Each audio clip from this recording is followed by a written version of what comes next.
Hi everyone.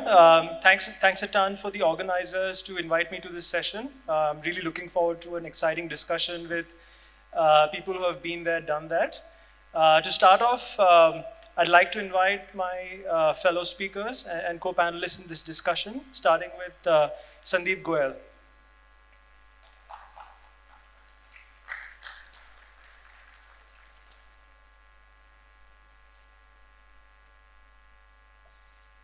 Sandeep, perhaps a quick introduction in what you do at Moglix. Sandeep Goel, part of Moglix. From background, I am a computer science engineer, product of Bangalore. I studied at ISC Bangalore, so it's always a good feeling coming back to Bangalore. I don't live here anymore. I live in Hyderabad. Quickly about Moglix is basically, to define it in a simple fashion, it's a Amazon or Flipkart for industrial products. So if a factory is looking to buy, let's say, lubricant oil or a safety shoes or a helmet or a drill machine, they'll come to Moglix, just like when you look for a book or a t-shirt or a mobile phone, you go to Flipkart or Amazon. I'm part of the Moglix leadership team, and I primarily look after the operations and anything to do with technology. That's it. Thank you, Sandeep. I'd like to invite the next speaker, Ankit Fatehpuria, co-founder of Zetwerk.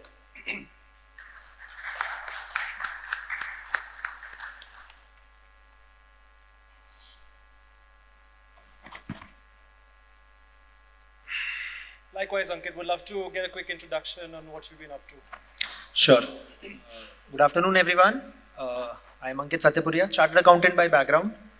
I'm one of the co-founders of Zetwerk. All throughout, I was having a finance career, but when you come to startup, you forget what was your background. You get to do everything. That's how you learn. That's how you build the company. That's how you scale the company. So that's a very short intro about me. About Zetwerk, we are a platform for contract manufacturing, wherein we, on the demand side, we work with large institutional customers in India and outside of India as well.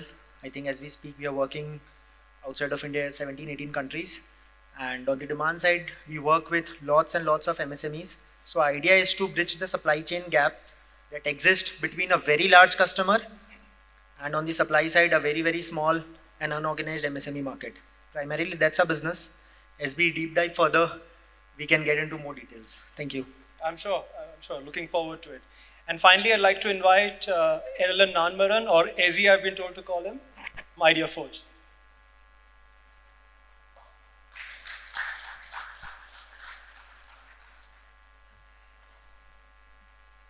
Okay, good afternoon, everyone. Thank you for having me here. And I head products and strategic partnerships at ideaForge. I've been with the company for 3 years now, and probably one of the most exciting times in my career and even in the company's life, right? The company has been around for 17 years, but the last 3 years have been extremely good for the drone industry. So ideaForge is the largest drone manufacturer in India. So we primarily supply to defense and also the state police departments. And we are ranked 5th globally in terms of dual-use drones, which is drone manufacturers for both military and civil use. So yeah, look forward to this discussion. Awesome. I'm sure it'll be a very exciting one. Quick introduction from me as well before we get started. So I'm a co-founder and general partner of Fundamental. We are a global investor in sectors such as construction tech, industrials tech, and manufacturing and logistics. Based out of Berlin, but investing around the world, including several positions in India. Our most notable position is in a firm called Inframarket, which I would say also belongs in the sort of elite company I find myself in.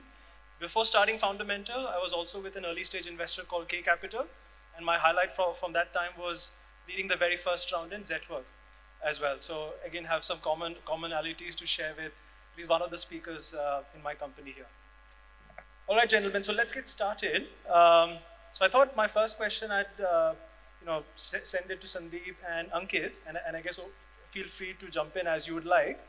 I think the first thing, before we even talk about cracking scale, right? Perhaps the biggest question in a lot of prospective founders' minds, what idea do I go with, right?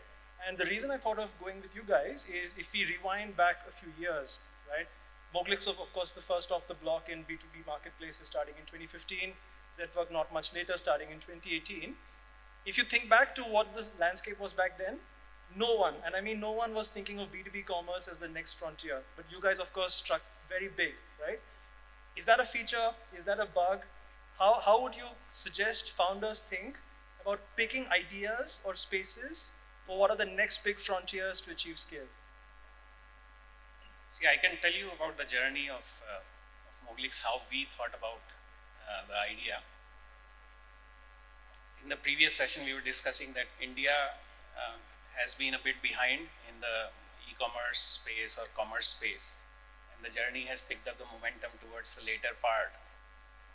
If I go back to 2015, that was the time when, few of you may remember, Flipkart was in the news, Walmart had come into picture, and India commerce story had taken a shape. Me and my leadership partners, we all come from some or the other association with manufacturing background. So we had the view towards the manufacturing world, and we realized that while the B2C world has got transformed, people are ordering products over phone, there are rich catalogs, there is good stuff happening over there. B2B commerce was exactly where it used to be 20 years back. You were looking at same old screens to place an order. You had no clue when the delivery will arrive. We know buyers who used to have phones on both their ears. At one side, it was the guy who wanted the material in the plant, and on the other side, it was the guy who was supplying the material. That was the way they used to do the delivery tracking. So it was a very painful journey, and we thought that we should do a disruption in this space. I think many a times when we were just having a chat before this session, that many a times the guys who end up disrupting a space are the guys who come from outside that space, because if you are inside the box, you are part of the problem rather than a problem solver. So that's how we thought that we should go about solving this problem. The problem was felt by us because I was running another company which was in a different space, but we used to face this problem of ordering and getting industrial materials. So that's how the thought came about. Pain was heartfelt, and I think the infrastructure, both digital and physical, was ripe for disruption. So that's how we thought. There was a belief and there was a readiness from the go-to-market perspective, and then we jumped in. I always like a saying about the startup zeal or passion, which says that doing a startup is like jumping off the cliff first and then figuring out on the way that how to build a glider. If you figure it out before you hit the ground, you're a successful person. If you don't, then it's a learning story. I wouldn't call it a sad story. Ankit? Again, in the Zetwerk context, I would like to explain that we had a very interesting background. Today we are into multiple industries, working with a lot of customers and suppliers. But 5 years back when we were starting Zetwerk, we never wanted to be where we are today. We started the company as a software company, and we wanted people to call us as a SaaS company. We were building softwares which our clients could use. We were building similar softwares which our suppliers could use. And having done that for the first 5-6 months, having gone, hit the market, meeting with a lot of customers and suppliers, we realized the problem which we wanted to solve through software, no one is willing to pay for it. The problem can only be solved when you dirty your own hands. You take those works in your hand, execute it yourself, get it executed, monitored, supervised. That was the pivot point for us. And from being a marketplace or from being just a software developer, which we wanted to actually sell, we became a partner in the supply chain. And so from the marketplace, we became a platform. From just being an intermediary, we became the core partner of the supply chain, where we take orders from the customer, we execute it ourselves or through the MSME partners. So in the hindsight, what I realize is that probably 2 years, 5 years, 10 years down the line, you may not be doing what you thought of. So the most important thing is to start. There has to be a problem. You identify that problem, you start, hit the market, understand the ecosystem, and be very agile. be very open-minded. If you have to change your path, if there has to be some pivot point, be okay with it, be open with it. And then once you are there in the market, I think the journey will be very exciting, lots of ups and downs. Today we are into some of the categories and probably we are relevant in those categories. Maybe top 5 in the country or top 10 in the country.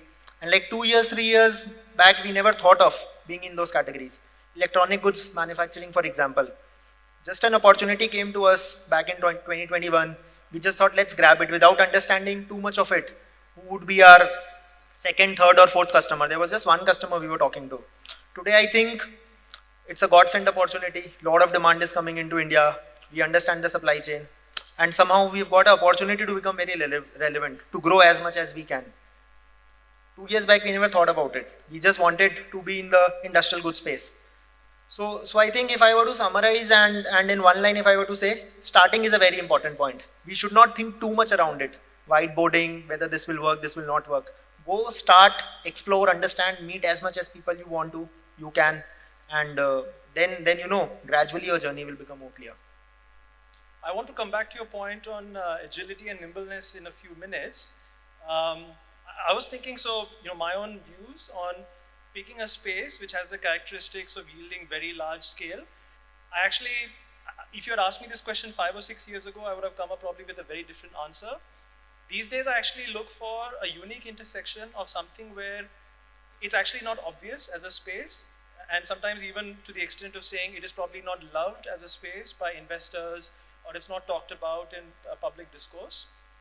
But if you were to offer a sort of minimum feature set solution, it's rapidly absorbed by the paying customers or the users.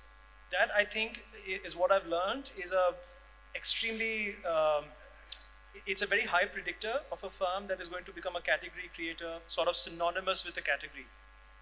And I find it quite unique because it sort of reflects on, bouncing off of the thoughts of both of you. It has to be a non-obvious sort of idea, right? And we at Fundamental kind of classify it as hidden but obvious as a part of an internal framework as to how we evaluate companies. And it's quite fascinating to me that it sort of serendipitously is fitting these sorts of descriptions. Nice. Ezzy, my next question is for you. So we spoke a little bit about the start point. Before we talk about the journey, I want us to reflect a little bit on a desired endpoint, right? So a founder I respect enormously, I asked recently, and I met the person and asked them, hey, you know what, on your wish list, would you like more investors new, especially the ones who work with you? And the person said that it's extremely rare to find an investor who has any understanding of how to build a company to be taken public, or what it takes for a company to be or stay public, which I thought was fascinating. Some of us may be founders here, some of us may be investors. We talk about delivering huge outcomes through IPOs, public listings, and so on. But surprisingly few of us are willing to go into the details and granular about what that actually means. And I mean, we have an elite group here, but you have the distinction of representing the only company in this group which has actually gone public. So kudos to ideaForge. Would love to understand, based on what you've seen and from your vantage point, what does it actually mean to go public?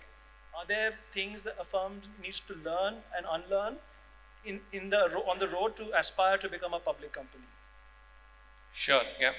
So I think ideaForge started from IIT Bombay campus, right? The founders were batchmates from IIT Bombay campus. This was 20 years back. In 2004, they were together. And the company started in 2007. And so I think most of you would have seen the movie 3 Idiots. So the drone which is there is an early prototype of our company, right? So from that time to now, I think there has been so many struggles, right? And if you look at one of the biggest challenges for this industry, it is regulatory. So the government completely banned drones in 2014 or 15, right? So to survive those times it's a completely different game, right? So in fact, I was talking to Ankit, our CEO, just a couple of days back, and he was talking about times where he has to get money from loan sharks at 48%. So I think the company has survived times like that. And for us, in fact, we just did Series B, and some of the investors came together, and there was this thought to go for an IPO. And how has that changed, right? We are still very early, we are still crawling post IPO, so I don't think we have so much experience to talk about a listed company. But fundamentally, nothing changes. At one way, if you look at it, right, it's like you are still focused on revenue, profitability, and growth, and you have some commitments to your investors, whether it is a VC or whoever it is, right, ultimately. But what changes obviously is the compliance, right? The whole IPO process going through that itself was strenuous, right? It was like almost a 9-month to a 12-month process, and at least we heard from our bankers that we did it much faster. And you are asked for so much of compliance and so much details, and that continues, right? Once you are a listed company and you are public, obviously that the scrutiny of the regulators and compliance becomes a huge thing. But fundamentally, as a company, do we change anything?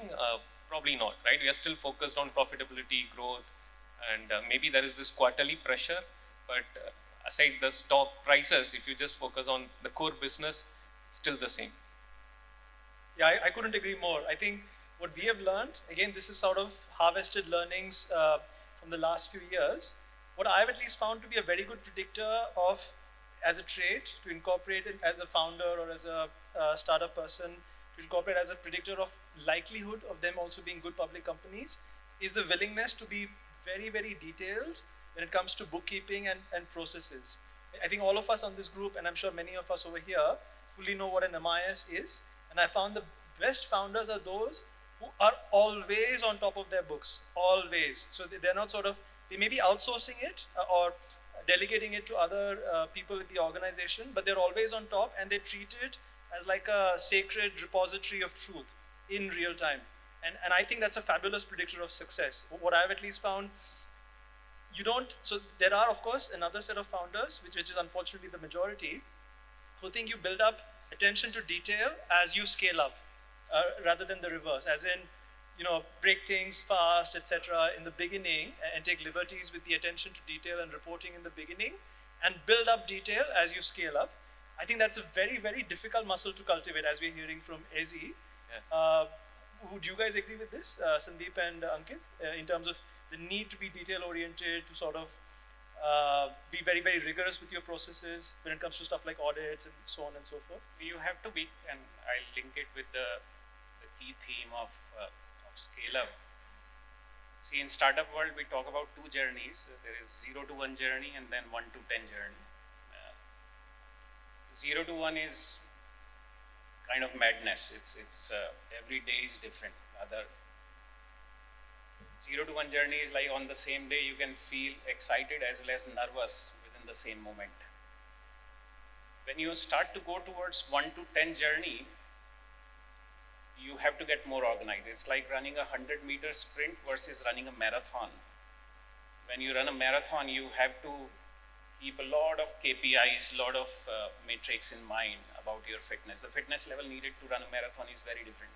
Probably, if not 100, I can definitely run 50 meters like a 50-meter sprint today. But marathon, I don't think I'll qualify on many of the matrices. So same thing applies to the organization. And to further drill down, just to add to the point, many of us over-index on measuring output matrix. There are always two types of matrix in an organization. Input matrix, which is more in your control. For example, for a sales guy, number of meetings the sales guy is doing during a week, during a month is input matrix. How much sales he or she is generating is the output matrix.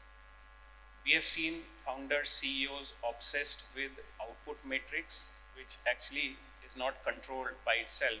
You have to actually focus on input matrix. So in order to create a 1 to 10 journey or a scale company, you have to get on top of your numbers. And again, it goes with the saying that whatever gets measured gets improved, whether it's your food, your weight, or your company numbers.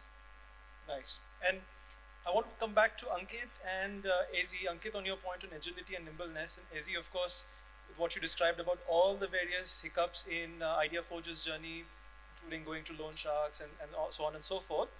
Is there a playbook that can be codified? I know I'm like dumbing down something which is impossible to simplify, but so let's say as a founder, how do you build up a mindset where you not only are equipped to handle change and uncertainty and bad news, but also embrace it and maybe think that, hey, maybe this could represent a turn for the positive for the business?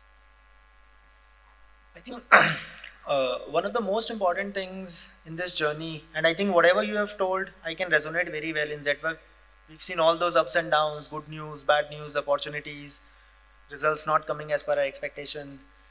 One thing which has been common is that we had always been very, very fast to taking decisions, grabbing opportunities. And once you take a lot of decisions, things can turn as per what you thought. Things can go wrong as well. And while it has been a late realization, but one very important thing is that if there is a process of institutionalizing these learnings, you know, institutionalizing the mistakes from your past decision making, life becomes very easy. If we as founders were involved in every decision making, the smallest of them, 3 years, 4 years back, today that's not the case. At times bandwidth will not allow you. At times, just as part of the org culture, decentralization, you will not want to get into a lot of things. But if I am able to institutionalize all the learnings of the past, specifically the mistakes, what went wrong, it helps creating the org. If we can create 20, 30, 40 more founders in the company, and then if they can create 5x of them under them, right, there is a possibility of creating hundreds of Zetwerk within the Zetwerk. So that's a very important thing. That has been a core learning for us. That's what we have been consciously doing. So once that is done, I think life becomes very easy. Ezhi? So I think, so you spoke about metrics. I think it's important to know what are the right metrics, right? So one of the things that we focus on is the utilization. So quite often we realize that there are customers who buy the product, but they don't use it at all, right? So because for whatever reason, sometimes we realize that the pilots, a police department buys it, but the constable who's supposed to fly is scared that if it crashes, that his salary will be cut for that, right? So there are very different reasons why people were not flying it. So we made utilization as one key metric to track, right? So now we know that we have done close to 500,000 flights, and we say that every 5 minutes there is an ideaForge drone taking off in India, right?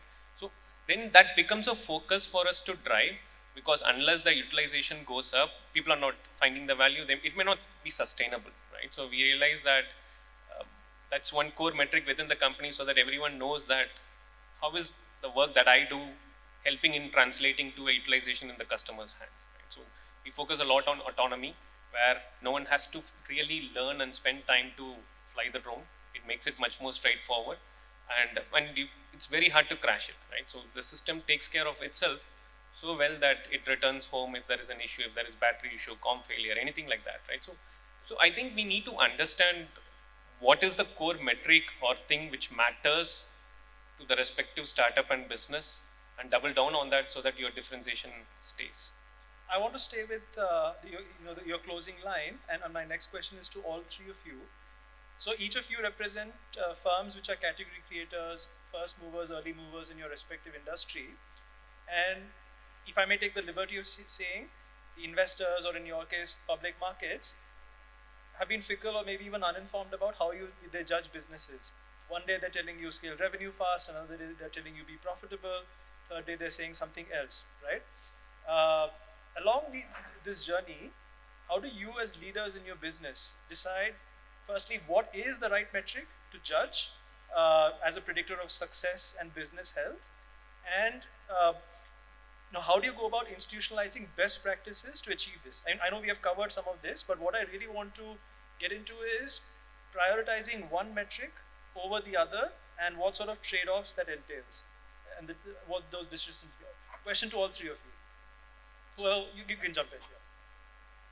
So the first question, that how do you define the metrics for your organization? I think from an investor perspective or from public markets shareholder perspective, the metrics are standard. They will look at how fast you're growing, what's your revenue, what's the bottom line, what's the profit that you're making, what's the cash in the bank wealth created. So output metrics in certain ways remain fixed. And depending on the nature of your business, you have to work backward that what drives my revenue, and you break it down into certain things, right? So number of units that I sell drives my revenue, where I buy from raw material that drives my cost, difference drives my profit. So moment you start to define the breakdown structure, you will start to get the clarity on the matrix side of thing. And that's how you come out with a super set of output and input matrix that you will have to track. Yeah. Ankit? So again, I'll answer this in two parts. When it comes to metrics, there are two type of metrics generally we'll track. One a financial metric, another is a non-financial metric.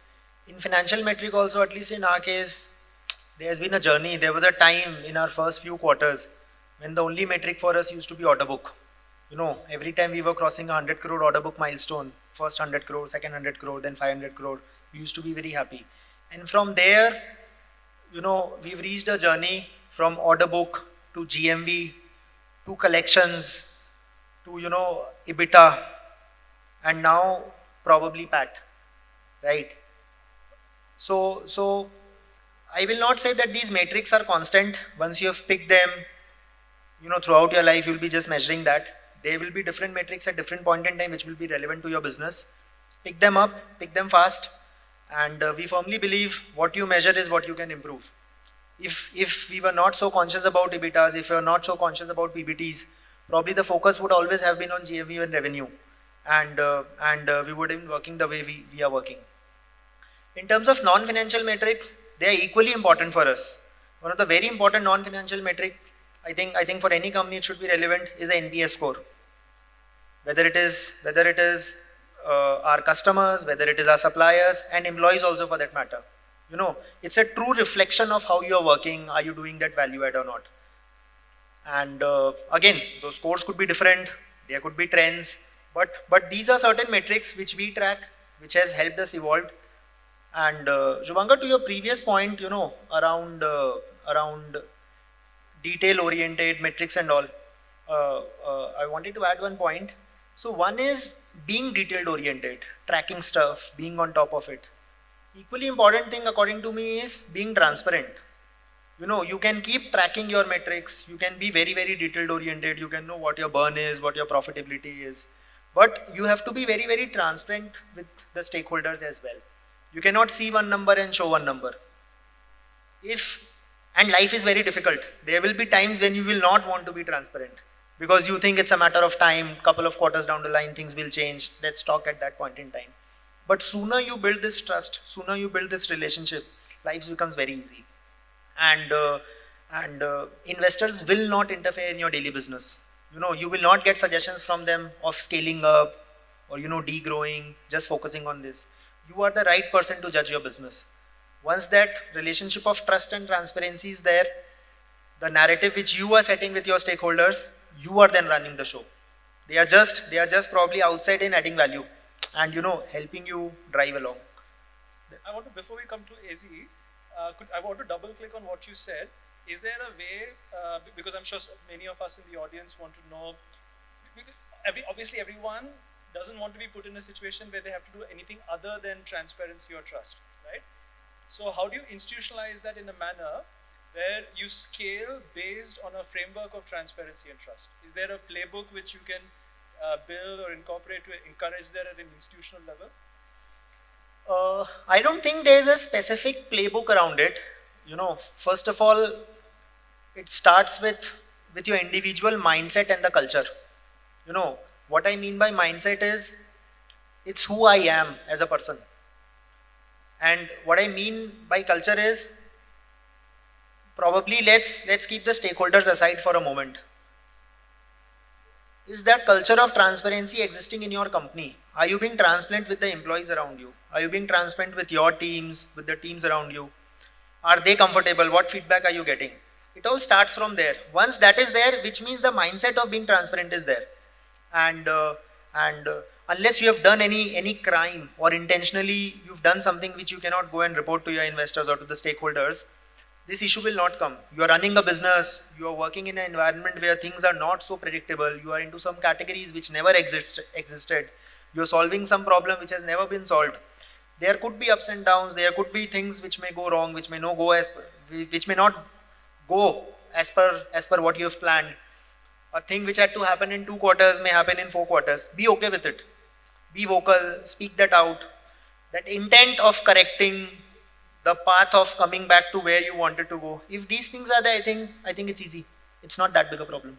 Yeah, I think it's a very critical point, but what you have raised. See, when you transition from a 0 to 1 company to 1 to 10 company, number of metrics definitely go up, what you start to track.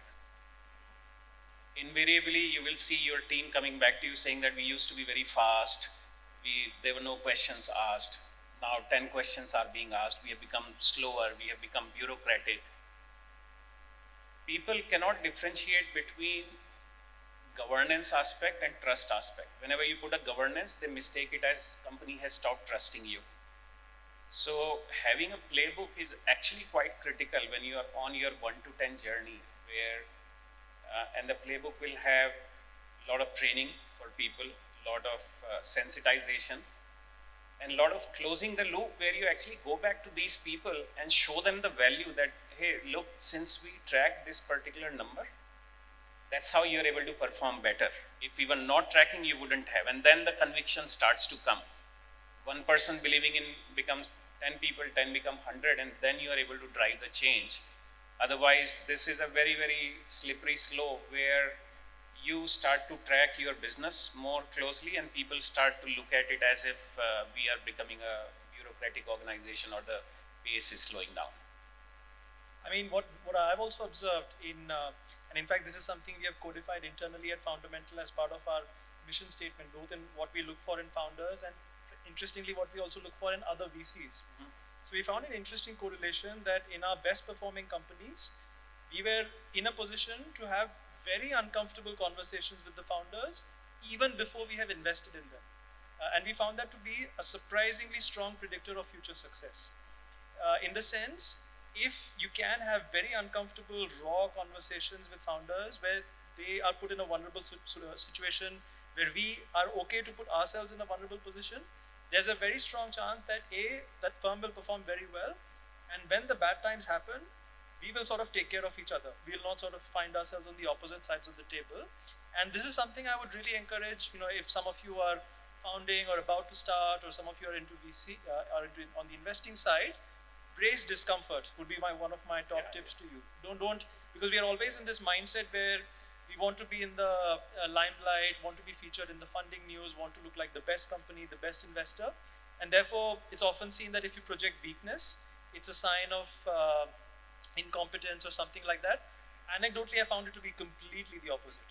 It's a sign of maturity. It's a sign that you're already prepared for the worst and you're self-aware and confident to deal with it. And that actually, frankly, on an institutional and a framework basis, equips you to handle bad news. Ezhi, sorry, I know we have kept you waiting. No, so I think just to extend on that point, right, ultimately so every company exists for the base financial metrics, right? You have to make profit, you have to get revenues.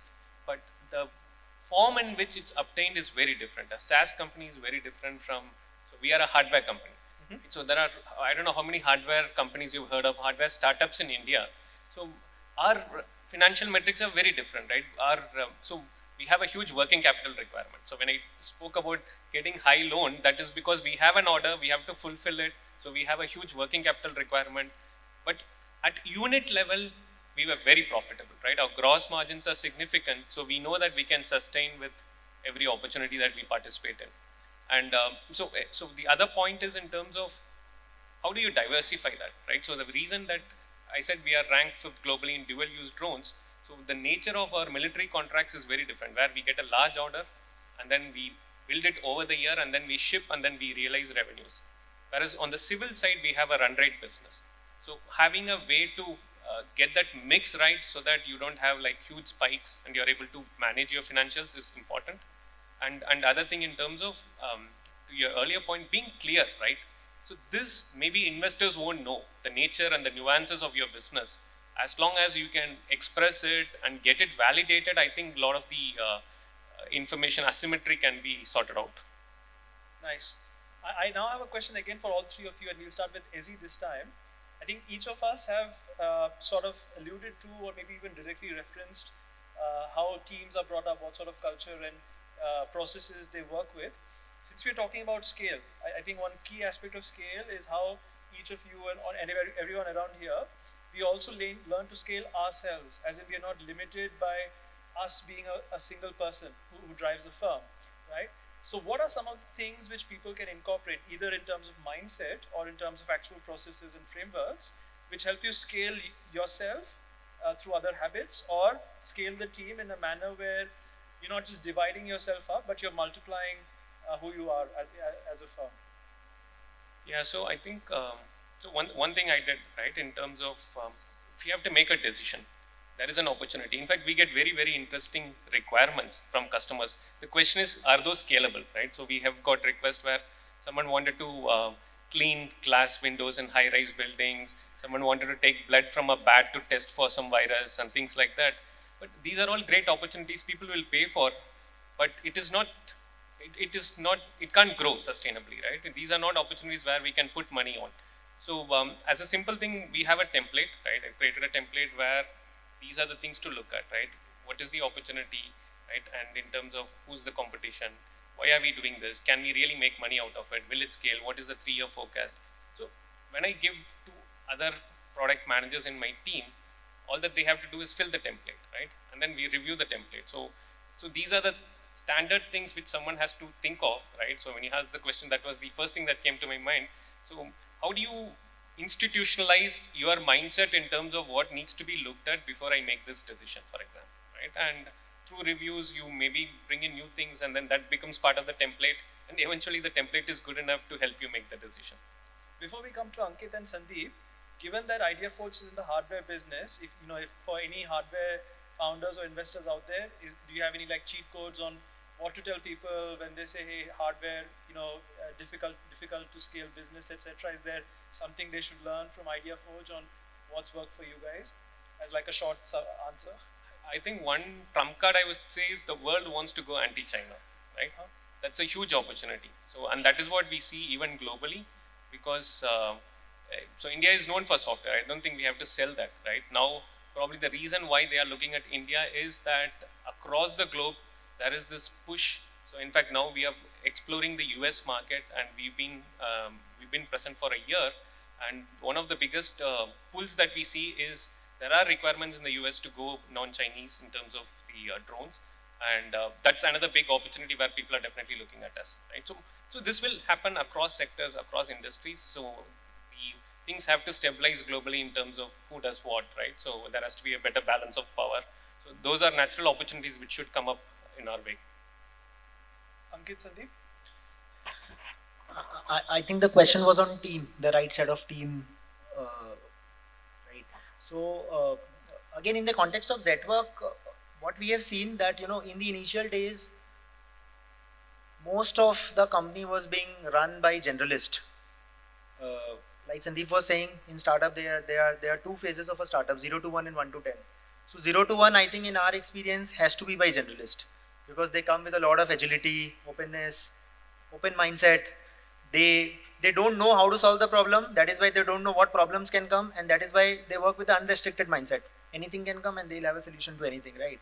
But it's equally important to kind of transition to specialist the moment your journey from 1 to 10 starts. If you've not done that, it's a complete mess. We've experienced both in our company, at different scales.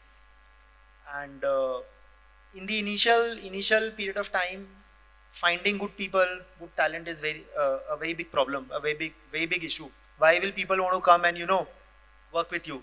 They don't share the same dreams as you share, So it gets a little difficult to find that talent. So at that point in time, as long as you're able to solve for trust and culture, it's okay. Explore, work with few set of people. I'm sure maybe 20, 30, 40% will work out. Scale the company a bit with them. And then gradually, once you have reached a stage where you realize that your 1 to 10 journey is starting, then get in specialist.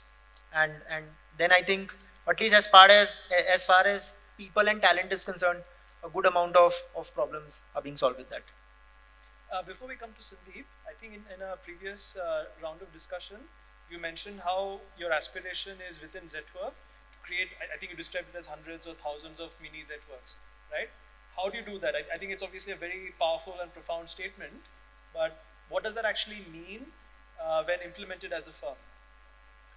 So I think in a company, what we have done, we've grown horizontally, right? And I think very early in our journey, earlier we were just working in one category, then we thought that there are a lot of horizontals in that category, and we have created 10, 11 business verticals within Zetwerk. And each of these categories today has the potential to become as big as what Zetwerk is today. Probably some may take 2 years, some may take 5 years.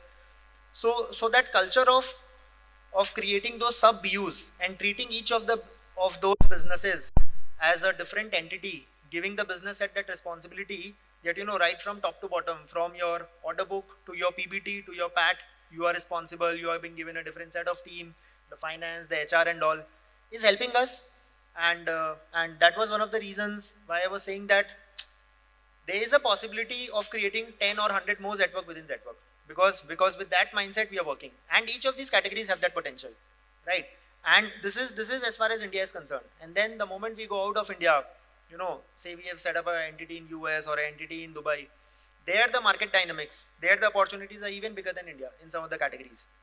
So we are not just restricted to creating more Zetwerks in India, but outside of India as well. Awesome. Sandeep? Yeah, so three things I'll talk about. Few are just an extension of what Ankit said. I'll start with the first one, which is how to build the leadership, entrepreneurship within the organization.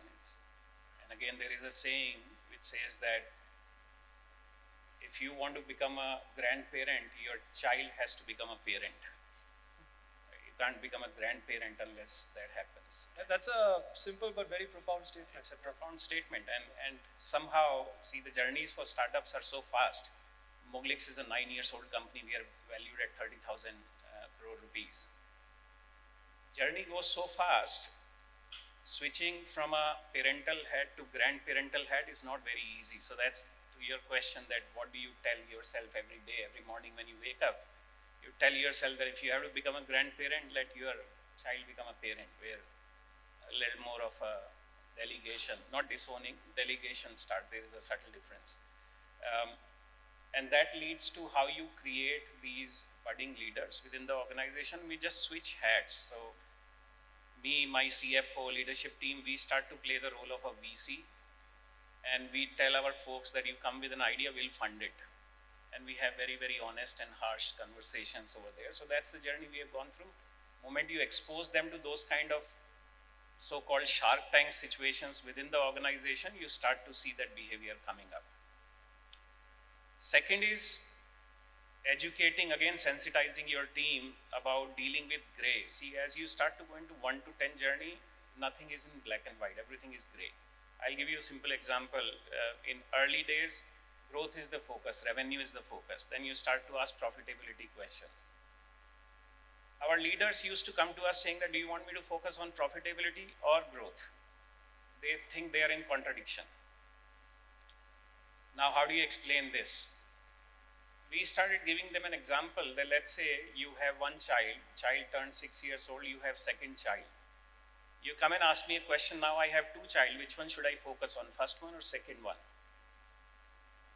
You actually figure it out, right? So if you have 2 children, you figure it out that who needs to get priority at which time. In fact, some days both will need priority, attention. You will figure out how do you give that.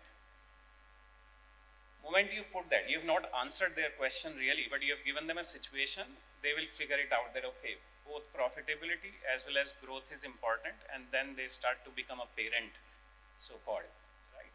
And last is a little more prescriptive clinical answer. We have 4 playbooks which run from an internal perspective. One is the people playbook, second is process playbook, third is technology playbook, and fourth is finance playbook. When you are on 1 to 10 journey, it has to be by a blueprint. You cannot leave it to people's imagination. Having said that, some of the BUs can still operate in 0 to 1. See, once you are a 1 to 10 company, it doesn't mean there is no 0 to 1 existing in the organization. So there could still be 0 to 1 happening in pockets where the rules don't apply. But majority part, which is on 1 to 10, the rules will have to apply. I love that. Especially all the stuff around the family and the grandparent. And Yeah. I think that will stay with me. I think I'm going to borrow and steal that one future discussion. It's surprising that most of us deal with similar situations in personal life and deal with them much better. Moment we encounter a parallel in professional life, we just become very, very stiff. Yeah.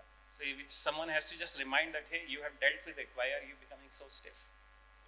I think for my own 2 cents, what I found quite counterintuitively, an institutional way to enable scale is to sort of encourage constraints as a way of accepting constraints. I think if you allow, any one of us individually as leaders of businesses or any team members, if you allow them to think that there is no constraint, you're operating in a no constraint environment, there is no reason to find out the limits of where you can go. When you're under constraints is when you discover how much harder you need to work or how much more agile and resourceful you need to be. Yeah. So I like to look at situations where you create a team or a situation with constraints, let them go as far as you can, and then change have like a step function increase to change the constraints variable to then increase the threshold of how far you can go. All right, this has been a fabulous discussion. We are nearing our allotted time. So what I'll do before we switch to maybe 1 or 2 questions from the audience, just as again a cheat code round of questions to all 3 of you. What is it that you know today, right, which you found to be either a tremendous hack or a predictor of success that you wish you knew when you started your journeys in your respective organizations? That I can be a grandparent. Okay, so you came to know now that you can be a grandparent you wish you knew. Okay, interesting. Ankit?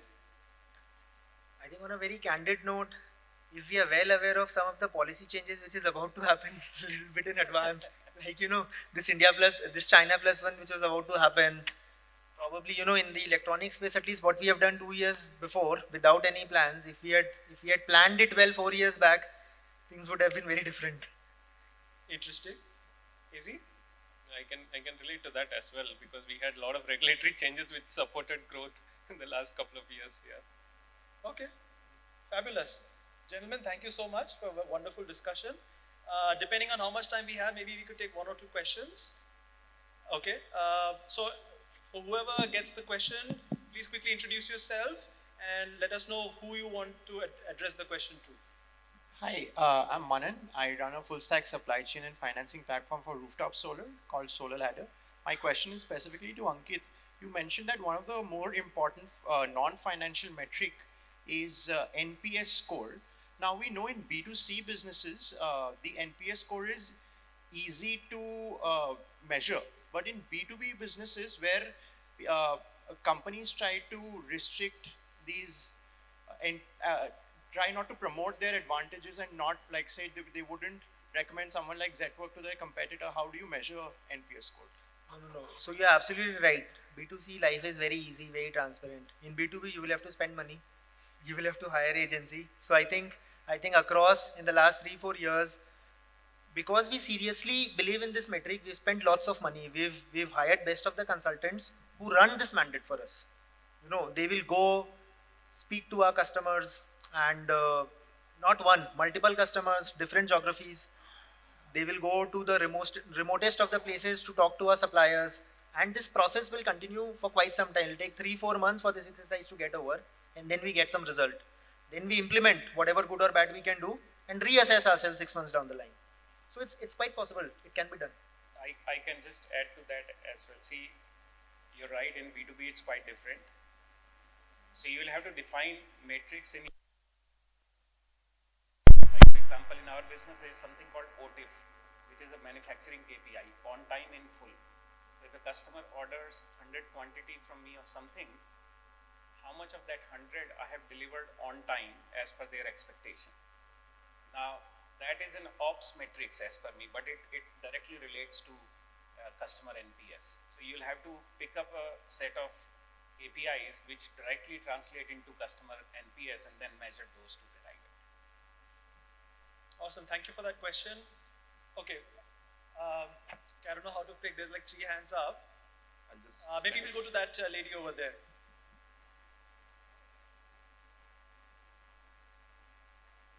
Sorry, could someone please get a mic to her?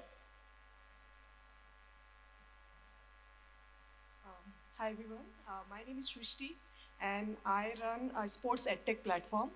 Um, we don't make anybody Virat Kohli, but we make everybody who's around Virat Kohli. So we make people sports analysts, sports commentators, sports journalists, sports scientists, sports social media managers and place them.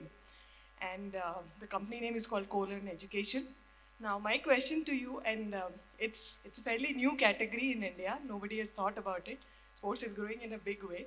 So my question is, when you develop these kind of categories, and all of you have done that, what was one thing which kept all of you going? Because in spite of you having no competitors initially, in spite of everybody saying, is there a market, is there a scale? So what was that one thing which kept all of you going towards the journey from 0.9 and then it went to 1 to 10? I think, like you said, start and survive, right? So I've seen the founder's passion right here, where the mission is bigger than money end of the day, right? Once you start with that, when the mission is bigger, you believe in it and you survive. If you find ways to survive, eventually things will happen, right? That has been our story. So I think if I were to reflect back, when we started, there was a specific path in mind. But en route the journey, we suddenly found that there are 20 lanes to the end point. And when we entered the first lane, we thought again there are 20 more lanes, right? So this hunger for growth may not be the right word, but this hunger for probably growth, probably solving more, doing something more. And till the time you get this realization that you've become what you wanted to, you've achieved what you wanted to. Like 2 years back, if we thought that will we ever be able to do $2 billion of revenue, it was a very wild imagination. But having done $2 billion of revenue, we think 10 billion is also possible. So till we reach 10, for example, I think lot of adrenaline and gas will be there to keep running. And probably then the goalpost will change once we are nearing that. Sandeep? See, it's a tricky question. I mean, I know where you're coming from, that you're doing a category, numbers are not moving. 10 people will come and try to discourage you that, are you in the right thing? This is very niche, not so much of business. So I think it ultimately boils down to the founder's conviction. There will be tons of people who will come and distract you. And at some point, you'll have to believe only numbers. See, because as founders, we are emotional about our business, right? So don't take an emotional decision. Somewhere, I think VCs help quite a bit when they ask you these tough questions of what's the TAM, what is your CAC. We hate those questions. I can say that. No, there's this legendary VC investor called Vinod Khosla. He recently went on interview to say that 90% of VCs add no value, and of those 90, 70%, that is 70% of all VCs actively harm the company they invested. So, firstly, I would say, no, don't necessarily buy what VCs tell you. My response to your question would be, how we look at a potential category creator is if it fits the definition of hidden but obvious. And what do I mean by that? If it's hidden to the general public, including VCs, by the way, they're not actively have a point of view, but it is obvious to stakeholders and prospective customers, and if you offer anything at all, they're willing to take any half-complete solution. That's usually a sign that there's something there, and it's worth building. We'll take 2 more questions, one from the gentleman over here. Okay, we'll come to you as well, so maybe then we'll do 3 questions. So first we'll go to the gentleman over here. Okay, we have time. Okay, it's time up, so this gentleman gets dibs on the last question. Yeah. Hi, my name is Ankit. I'm currently into co-founder and CFO for Scooter Mobility into the EV sector. So my question to you, Ankit, is like, I want to know about your journey when you started out. I know you were a specialist into the CA role, and when you started, you have to reskill yourself on many entrepreneur, innovation, and these kind of things. So I want to know, like, when you actually went into 0 to 1 journey, how is your emotional tides, like up and down, and how actually you able to get that kind of people who is actually joining you, and what kind of generalization role you are into, because you have to understand the tech part as well as you were earlier in the finance field. So what's your like takeaway if anyone wants to go into that 0 to 1 role? I'll quickly answer this, but I will sincerely request everyone, probably don't follow as is, because every person have their different archetype, different risk appetite. my probably risk appetite is 11 on 10. So whatever small or big decisions I take, I go all in. That's what I did when I quit a very happy job in ITC and wanted to start this. Uh, so few things which I can quickly think about. You are not master of everything. It's okay that if you don't know a few things, trust your partners, people who you are starting with, trust them. They may also not know, but you can still trust them. At least you will be comfortable, and you can peacefully do what you want to do, and open to hearing from others. When you're working in a small company or a big company, 10 people around, you know, your juniors, your seniors, your colleagues, they may come up with certain ideas. Your customers may give you some idea. Your suppliers may give you some idea. Don't think that you know everything. What they have told is irrelevant. Be very, very sharp. Be very focused when you're getting those feedbacks. Probably, you know, some of the things you will pick up, learn. And, you know, again, on the product or tech piece, I was very weak. As we speak also, I'm very weak. I can talk about some of the products we can build, but if someone asks me to build a product, even within Zetwerk, probably I'll not be able to. You can always hire. You can always hire a great set of people who are there in the market and can solve, can do the things, who are best at it. You need not throw your shoes on every small problem. Okay, yeah, in this case, like if you want to monitor someone, you also need to have that understanding. Like in your tax business, if you want to track the tech thing as a owner, business owner, so did you actually reskill yourself on that areas as well? No, sorry, last line. I didn't- Reskill yourself on the tech side just to Absolutely, absolutely. You have to unlearn, relearn, and whatever you cannot learn, have good people around you, so that collectively everyone knows what is to be done, what is to be tracked. Okay, I know we have a few hands up, but I'm also being told time's up. So I think we have to unfortunately bring it to a close. My apologies to the people whose questions we couldn't take. Ezhi, Ankit, Sandeep, thank you so much for joining me for today's discussion. We had a fabulous time with you guys. Thank you.